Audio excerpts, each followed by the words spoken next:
Moin Freunde, willkommen zu Crate Reviews Episode 1. Was ist Crate Reviews?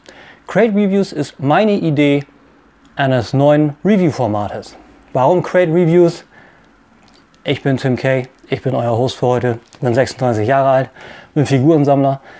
Ich habe hier Robocop stehen, ich habe hier Transformer stehen, Transformers Third Party, Hot Toys, Terminator, über viele unterschiedliche Franchises. Und ich habe eine Instagram-Seite vor einer Weile erstellt, wo ich Reviews mache, die nenne ich Figure Photography Crate und deswegen Crate Reviews. Mein Konzept dazu war, dass ich die Reviewer, wie man sie auf YouTube sonst sieht, immer mag. Ich finde das gut, was sie machen. Man sieht das alles sehr detailliert. Diese spezielle Händeperspektive, das ist ein kleiner Teil, der mich daran gestört hat. Aber das war der Faktor, der mich so ein bisschen auch gestört hat. Man sieht das alles immer sehr detailliert. Die Transformation, die Artikulation, so Transformation bei Transformers natürlich, Artikulation bei SH Figure Arts, Marvel Legends, Hot Toys und so weiter und so fort. Aber es fehlt halt dieser gewisse Faktor des eigenen Heims. Und das habe ich versucht jetzt hiermit einzufangen. Ich hoffe, es gelingt mir einigermaßen. Ich hoffe, es läuft einigermaßen rund. Wenn nicht, gebt mir ein bisschen Zeit, das bisschen zu studieren, einzustudieren. Nichtsdestotrotz war das meine Idee. Man kommt nach Hause mit der Figur, man packt sie aus, man freut sich und fängt einfach an damit zu spielen, wie man das so schön sagt. Ne? Man guckt sich die Artikulation an, fängt vielleicht schon ein bisschen an rumzutransformieren, bevor man zur Anleitung greift. Und ja, man riecht außerdem an der Figur. Man packt die das erste Mal aus, man riecht an der Figur, erzählt mir keinen Quatsch. Und man freut sich einfach. Man hat eine gute Zeit. Das ist eigentlich jedes Mal. Man kriegt seinen Fix, wie man so schön sagt, richtig? Und das war meine Idee. Einfach ein Review-Format im eigenen Heim. Und bevor ich jetzt zu viel quatsche, erzähle ich euch, worum es heute geht. Heute geht es um Generation Toy OPEX. Was ist das? Das ist ein Third-Party-Transformer oder vielmehr ein unlizenzierter Transformer aus dem Hause Generation Toy. Die haben auch schon einen Third-Party Devastator gemacht, der sich Gravity Builder nannte. Und die haben mit einer, nennen wir es mal Schwestergesellschaft oder Schwesterfirma, Transformation, auch einen IDW Comics Manasaur gemacht, passend zu diesem IDW Comics Optimus Prime. Warum sage ich IDW Comics? Weil IDW Comics vor ein paar Jahren angefangen hat, die Generation 1 Comics der Transformers komplett auf links zu ziehen.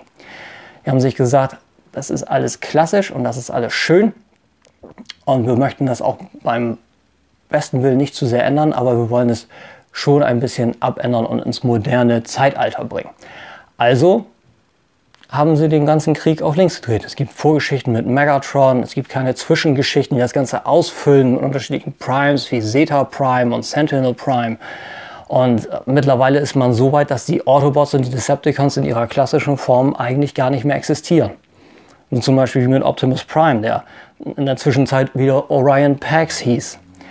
Und dieser Optimus Prime ist aus einer bestimmten Phase abgeleitet, und zwar als die Autobots und die Decepticons nach All Hail Megatron, was eine Storyline war, wo die Autobots verloren haben und Megatron mit seinen Decepticons New York sehr gewalttätig eingenommen hat, mit den Decepticons zusammengearbeitet haben. Habe ich ihm Autobots oder Decepticons gesagt? Ich weiß es nicht mehr.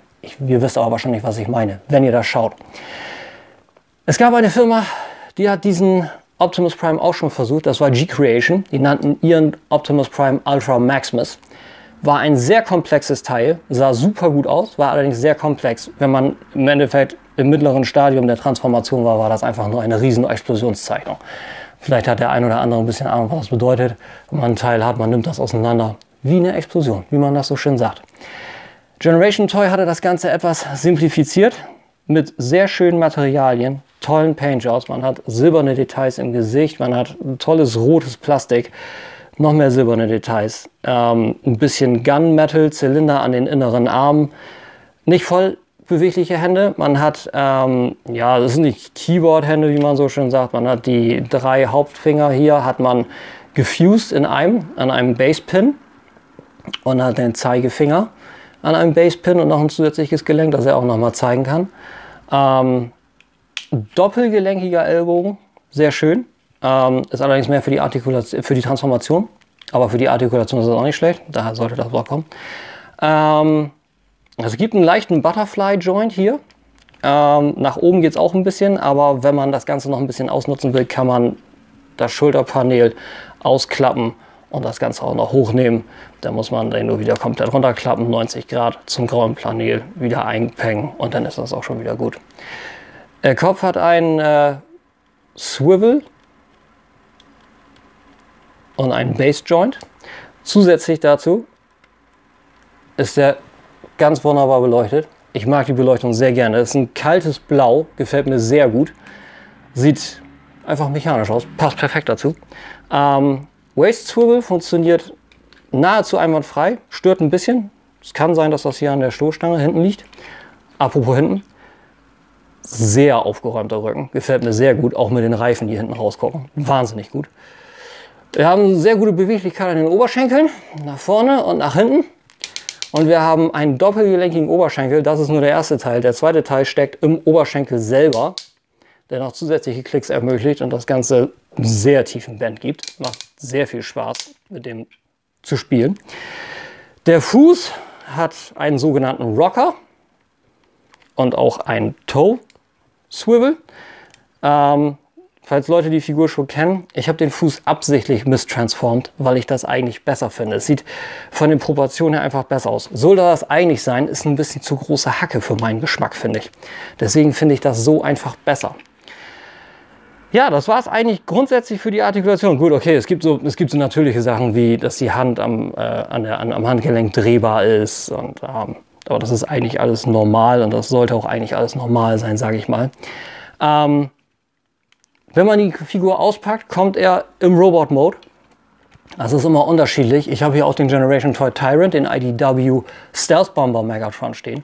Der kommt im Bomber-Modus, leicht auseinandergenommen, weil eine Fusion-Cannon nicht dran ist. Das zeige ich euch aber auch nochmal in einem anderen Video. Ich komme wieder, keine Frage. Ja, kommt wie gesagt im Roboter-Modus.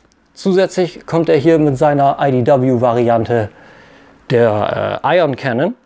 Die kommt zusammengeklappt für seinen Truck-Modus. Das heißt, man klappt das hier nach vorne, das wird hier eingeklappt und den ganzen Griff, frag mal so, das ist ein sehr handliches Paket dann. Muss man dann nur, man sollte am besten das Ganze nicht so, weil dann geht mit Sicherheit was kaputt, nach oben und dann runter und einpacken. Das ungefähr 90 Grad nach hinten, würde ich sagen. Und den auch nochmal 90 Grad so. Dann sieht das klassisch aus. Zusätzlich dazu kommt OPEX mit einer Anhängerkupplung. Die haben sie leider nicht in den Robot-Modus mit einbinden können, aber ich finde, das funktioniert trotzdem sehr gut und sieht toll aus. Schöne Details, goldener Kolben, Gunmetal, Federn innen drinne, silberne Details und genau dasselbe blaue Plastik wie an den Beinen, was ihr hier seht. Das blaue Plastik ist hier auch genutzt für den Kopf, für die Hände, den Spoiler. Wir haben das blaue Plastik hier. Die Räder sind silber lackiert, glaube ich. Die Füße sind nahezu komplett die-cast. Fühlt man, sehr schön, sehr schwer, aber die Farbe ist genau getroffen. Und an den Innendetails des Beines haben wir noch goldene Zylinder. Sehr schön. Ich bin unfassbar begeistert. Falls ihr eben schon geguckt habt und gefragt, das ist ja eine unlizenzierte Figur. Wieso hat der Autobot Symbole? Das sind Autobrands der Marke Ocean Design. Die machen lizenzierte Decals, also Aufkleber, die mit Wasser laufen. Wer Modellbau betreibt, sollte das ungefähr kennen. Es gibt diese Dinger auch in trocken. Ihr schneidet das aus, klebt das auf, reibt das ein bisschen fest und die obere Schicht zieht ihr ab und dann sitzt das hier drauf, gibt dem Ganzen ein bisschen Textur, finde ich sehr schön. So, ansonsten zur Figur gibt es noch zu sagen, dass man die Brust natürlich aufklappen kann. Man muss sie allerdings weiter aufklappen als normalerweise. Man muss diese Hitches noch zur Seite nehmen. Dann kann man dieses Panel hochklappen und das graue Innenpanel auch noch. Und dann hat man hier noch eine Die-Cast Matrix, die kann man auch rausnehmen. Ich komme da jetzt gerade leider nicht ran. Ich werde zum nächsten Mal meinen kleinen Spudger rausnehmen, mein kleines Tool, das hilft dann besser. Die Matrix ist jedenfalls komplett Die-Cast und der innere Kern ist durchsichtiges blaues Plastik, was sehr schön gearbeitet ist. Das sind so kleine Details, die ich an solchen Figuren immer sehr schön finde. Das ist einfach der Vorteil im Gegensatz zu Originalfiguren von Hasbro, was halt leider schlicht und ergreifend nun mal immer noch für Kinder gemacht ist. So, das wäre es im Endeffekt auch zum Robot-Mode. Und ich würde dann jetzt zur Transformation kommen. Ich hoffe, ich kriege das einigermaßen fehlerfrei hin, also bleibt mal bei mir.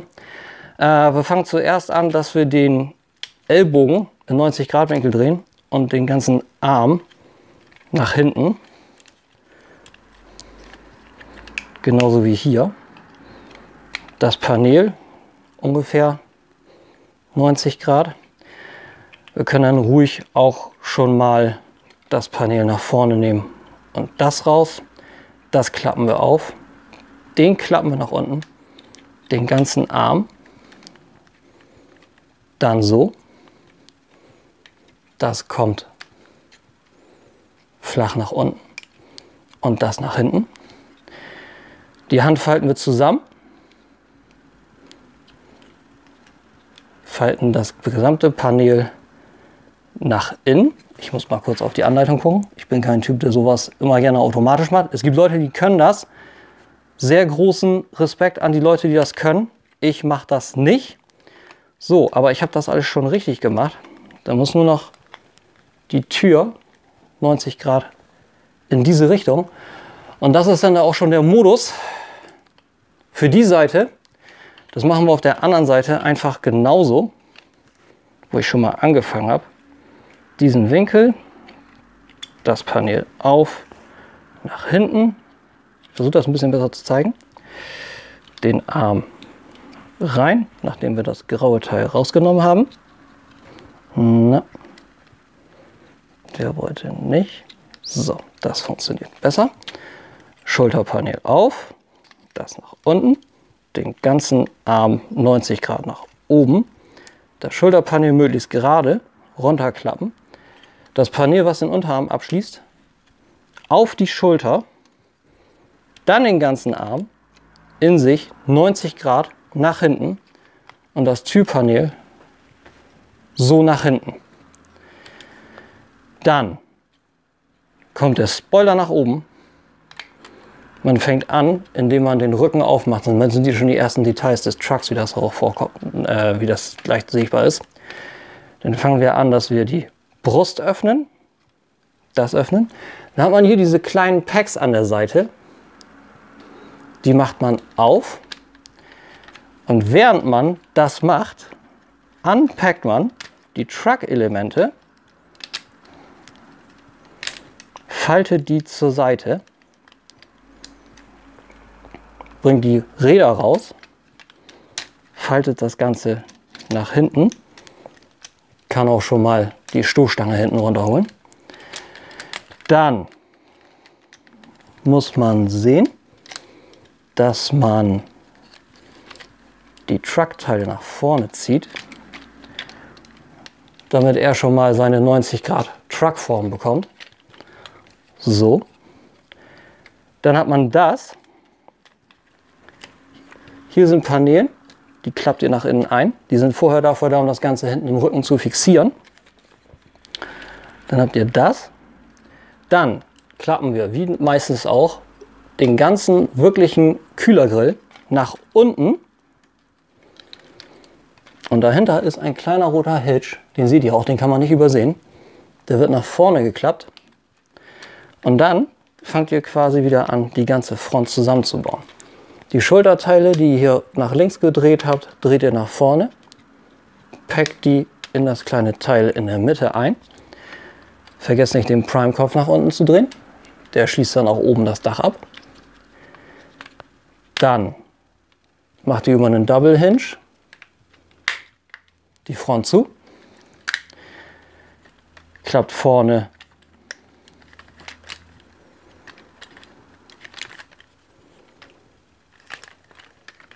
die Räder ein.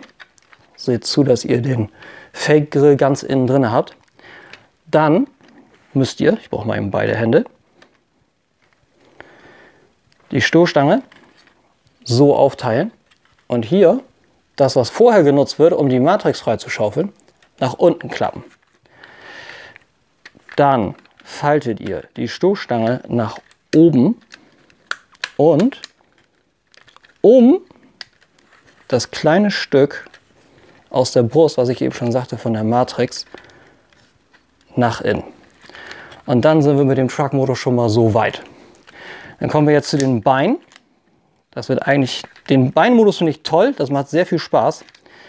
Man fängt hier hinten schon mal an, indem man diese Waist Flaps nach oben klappt, löst das Mittelteil und ich glaube, das muss am Ende so sitzen. Das kann man auch schon mal machen. In der Mitte zwischen den Beinen sind diese Flaps, die kommen nach vorne. Könnt ihr auch schon auf beiden Seiten machen und eigentlich auch zusammenpacken. Das tut niemandem weh, das schon mal zu machen. Das ist eigentlich eine ganz gute Arbeitsvorbereitung. Dann unpackt ihr diese Teile. Bringt diese nach vorne. Hier. Und hier. Dass das mal auseinander geht, kann passieren. Das passiert mit Sicherheit auch noch mal öfter. Vielleicht habe ich den auch falsch. Das muss ich mir hinterher beim Aufräumen noch mal angucken. Das kriege ich immer so ein bisschen durcheinander. Entschuldigt bitte. Dann klappt ihr die nach außen. Dann könnt ihr anfangen, dass ihr dieses Flap des Fußes nach hinten bringt, das nach vorne klappt, den ganzen Fuß in sich kollabiert, dass das gerade sitzt und dieses Flap hier rüber und möglichst flach ranbringt. Das wird quasi sowas wie die Stoßstange. Das macht ihr hier auch und hier. Alles genau dasselbe, links wie rechts. Wenn ihr das habt, könnt ihr den einmal flach hinstellen, so einpacken, gucken, dass alles sitzt. Das sieht gut aus, das gefällt mir sehr gut. Das klappt. Dann haben wir die Beine im Endeffekt schon transformiert. Da müssen wir nur noch sehen, diese Flaps über die Arme, hier und hier. Seht zu, dass ihr innen alles einigermaßen aufgeräumt habt. Und dann klappt ihr diese einfach so ein. Jetzt kommen wir zu dem Punkt, wo die Waffe mit in den alternativen Modus, also in den transformierten Modus einfließt. Was ich euch eben schon gezeigt habe, transformiert das in diese Form. Seht zu, dass die Schräge, dieser Zylinder, nach innen zum Kopf hin ragt. Das ist das nämlich, wie das Ganze zusammensitzt. Wenn ihr das hier schon so weit habt, dass ihr die Arme hier reinfalten könnt, dann kommt das schon alles zusammen. Wie ihr seht, das ist schon alles einigermaßen Truck-Modus. Das sieht schon ganz gut aus. Man muss die Rückwände, die aus den Beinpanels, die man hochklappt, entstehen, zu den Seiten hin ansetzen und einpacken. Das ist auch sehr wichtig, dass hier die Schulterpaneele, die ihr hier innen vielleicht seht, auch vernünftig sitzen habt. Zwischendrin könnt ihr dann die Waffe einbringen. Lasst mich das mal eben kurz machen. So, ich zeige euch das gleich.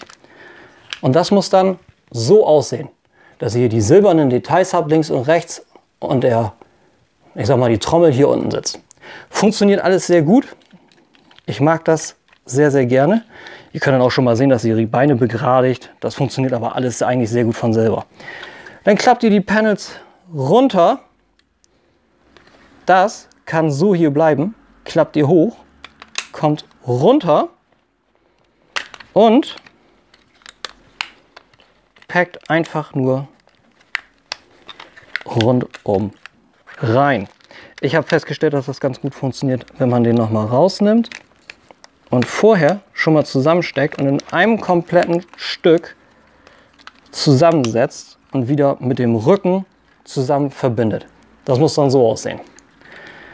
Das Ganze auf der anderen Seite genauso. Rücken nochmal von der Seite ab.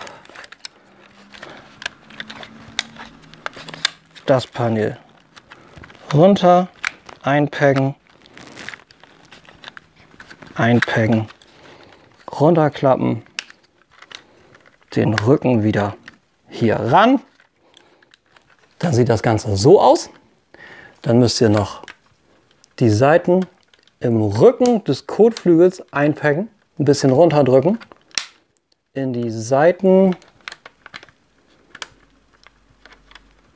Packs hier rein und dann habt ihr das auch alles hier schon ganz schön verbunden. Das Ganze packt auch noch an der Seite von den Oberschenkeln hier ein. Dasselbe für die andere Seite. Das ist alles ein bisschen Fiddelkram. Aber ich muss sagen, das hat Generation Toy alles sehr gut passend hingekriegt. Das funktioniert sehr gut. Ich bin sehr, sehr zufrieden mit diesem Gerät. So, als letztes kommt noch der Spoiler. Da klappt ihr die unteren Paneelen vom Rücken hoch und schiebt diesen ganz einfach zusammen. Dann faltet ihr den nach hinten und packt den vernünftig auf die Front. Das kann man dann noch ein bisschen aufräumen, die Außenspiegel rausklappen, natürlich. Und das ist dann der transformierte Generation Toy OPEX, aka IDW Comics Optimus Prime. Ich finde ihn absolut spitze. Es ist ein schöner Truck, sehr modern, aber nichtsdestotrotz klassisch. Man erkennt, was es sein soll. Und das, finde ich, ist bei sowas sehr wichtig. Das kriegen allerdings die Third-Party-Firmen eigentlich immer sehr gut hin. Als letztes seht ihr hier natürlich, da fehlt was. Da habt ihr hier den Trailer-Hitch. Der kommt, Verzeihung, so rum, darauf. Packt fehlerfrei ein für einen sehr kompletten Optimus Prime. Ist sehr schön, absolut toll, in sich geschlossen, weil die Waffe ist drin. Es ist nichts, was irgendwie rumfliegt, wo man nicht weiß, was irgendwo hingehören sollte. Es sind Lampen da, es sind schöne Details. Oh, eine Sache, die ich vergessen habe beim Transformieren. Ihr müsst hinterher die Räder noch rausziehen hinten. Gehen teilweise ein bisschen schwer, aber besser so, als wenn es zu leicht ist, richtig. Rollt alles toll. Rolls like a champ, wie man so schön sagen würde. Der Spoiler will manchmal ein bisschen raus. Ist ein bisschen gritzig, aber trotzdem. Ich finde die Details absolut toll. Am Rücken, die Front. Wir haben grau durchsichtige Scheiben. Wirklich wunderschön. Ich bin absolut begeistert. Ich habe den auch andauernd eigentlich bei mir auf dem Schreibtisch stehen, wenn ich irgendwas mache. Das sind einfach tolle Details. Es hätten vielleicht noch orange Blinker sein können, aber das ist alles nur Detailzeug. Ich finde, das muss nicht unbedingt sein. Falls ihr euch fragt, der hat ja eine Anhängerkupplung. Geht auch? Ja, geht. Dafür habe ich hier mal den MP10-Trailer vorbereitet. Das passt absolut spitze rein. Hat einen tollen Drehradius, Entschuldigung. Klappt super. Das Silber der Details von Optimus Prime als auch das Silber des Trailers funktioniert einwandfrei. Ich bin, wie gesagt, sehr begeistert. Und bevor das Ding jetzt zu lange wird, als mein erster Review, würde ich sagen, dass das, glaube ich, meine Figur 2017 war. Ich habe mich sehr gefreut über den Generation Toy Tyrant. Ich habe mich eigentlich über jede Menge Figuren gefreut. Es gab MP36 Megatron, es gab die Transformation Stunticons, es gab War Machine, die Diecast-Variante. Da habe ich mich sehr über gefreut. Es gab Power Baser, den gucke ich von hier aus gerade an, da werdet ihr auch demnächst ein Review zu sehen. Und es sind einfach super schöne Figuren. Ich bin sehr froh, dass ich in den 3D-Sektor gegangen bin und ich kann euch das allen wirklich nur empfehlen. Es ist alles einfach wertiger, es ist schwerer, es ist vernünftiges Plastik, die nutzen Metall, es gibt verchromte Details. Das sieht man bei Masterpieces der offiziellen Linie einfach nicht so häufig. Und ich denke, dass die Zeit von mir im offiziellen Sektor fast vorbei ist. Denn man hat einfach bessere Materialien, komplett. Allein schon, wenn man sich die Box ansieht. Man hat ein total tolles Artwork. Man hat silber- oder verchromte, partiell veredelte Schriftzüge, Generation Toy, OPEX, vorne, oben, unten auch nochmal mit Warnhinweisen. Auf dem Rücken hat man ein Muster aus dem Logo, Made in China etc. Und wenn man das Ganze auspackt, den Schuber wegnimmt, dann hat man hier auch nochmal quasi, ja, ein bisschen ähnlich wie Jeans eigentlich. So eine Stoffoberfläche, sieht total schön aus, absolut wertig. Auch wieder verchromtes Logo auf der Front und auf dem Rücken. Und wenn man das Ganze auspackt, ist das Ganze auch einfach wesentlich besser eingepackt als bei einer offiziellen Figur, wo man einfach einen Clamshell hat, was man aufreißt oder einen dünnen Pappkarton hat. Man hat hier schwarzes Schaumstoff, Zwischenteile, um gewisse Teile zu schützen, Taschen für die Accessoires und das sieht einfach besser aus, es fühlt sich einfach besser an. Man kriegt einfach mehr für sein Geld. Und da gebe ich dann auch gern ein bisschen mehr Geld aus, muss ich sagen. So, da muss ich sagen, das macht Spaß. Und das kann ich eigentlich allen nur empfehlen, die sammeln. Natürlich gibt es auch eine Anleitung dazu, das habe ich auch nicht gezeigt. Ziemlich dickes Heft, schöne Illustration. Man sieht alles, was man sehen muss. Und ich hatte nie Probleme mit der Transformation. Zum Schluss muss ich sagen, dass ich sehr viel Spaß hatte. Ich hoffe, ihr hattet Spaß, dass euch die erste Ausgabe gefallen hat. Lasst mir ein Like da, lasst mir ein Abonnement da, wenn ihr Lust habt. Und wenn ihr Feedback habt, irgendwelche Sachen, die ihr sehen wollt, wir können auch mal darüber reden, ob ihr mir was zukommen lasst, was ich für euch reviewe. Wir können das mit dem Porto auf jeden Fall durchsammeln. Dann schickt mir eine Mail, figure.photography.crate@web.de. Findet ihr auch unten in der Beschreibung. Zeige ich euch auf jeden Fall. Müsst ihr einfach nur aufklappen, ihr kennt das Programm. And for my American viewers, you have a subtitle version that works very good, or a subtitle function. I tried it myself. Works like a champ. Also, ich hoffe, ihr hattet Spaß. Wir sehen uns hoffentlich beim nächsten Mal wieder. Ich weiß noch nicht, wann die nächste Ausgabe kommt, aber wenn ihr auch das kleine Notification-Glöckchen anklickt, dann kriegt ihr das zu sehen. Jetzt sage ich erstmal, habt eine schöne Zeit, lasst es euch gut gehen. Bis zum nächsten Mal. Ich bin raus.